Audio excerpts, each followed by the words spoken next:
Good morning students. இன்றைக்கி நம்ம என்எம்எம்எஸில் பார்க்கக்கூடிய சம்ஸோட பேர் வந்து ஏஜ் ரிலேட்டட் ப்ராப்ளம்ஸ். வயது கணக்குகள் கொடுத்துருந்தாங்கன்னா எப்படி செய்கிறதுன்னு பார்க்க போகிறோம். ஃபஸ்ட்டு ஒரு கணக்கு மாடலில் கொடுத்துருக்கோம். மூர்த்தி மற்றும் சேகரின் வயதுகளின் விகிதம் வந்து 3:2. மேலும் அவர்களின் வயது வித்தியாசம் வந்து 12 எனில் மூர்த்தியின் வயது கேட்டிருக்காங்க. ஃபஸ்ட்டு மூர்த்திக்கு வந்து நம்ம 3 விகிதம் கொடுத்துருக்கிறதுனால வயதை வந்து எக்ஸ்ன்னு எடுத்துப்போம். அப்போ 3x.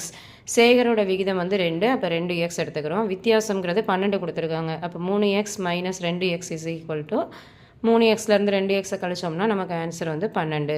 அப்போ எக்ஸோட மதிப்பு வந்து 12. இப்போ கணக்கில் நம்ம கேட்டிருக்கிறது மூர்த்தியின் வயது. அப்போ மூர்த்தியின் வயது நம்ம 3xன்னு எடுத்திருக்கோம். அப்போ 3 × எக்ஸோட மதிப்பு 12. 3 × 12 36. இது சேகருக்கு வந்து 2x.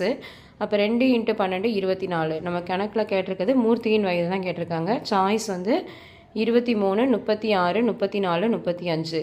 இதில் நம்ம கரெக்டான ஆன்சர் வந்து மூர்த்திக்கு 36 வயது. இதே போல் நமக்கு ஏஜ் ரிலேட்டட் ப்ராப்ளம்ஸ் வந்தால் நம்ம எப்படி செய்கிறதுன்னு பார்த்துக்கலாம். தேங்க்யூ.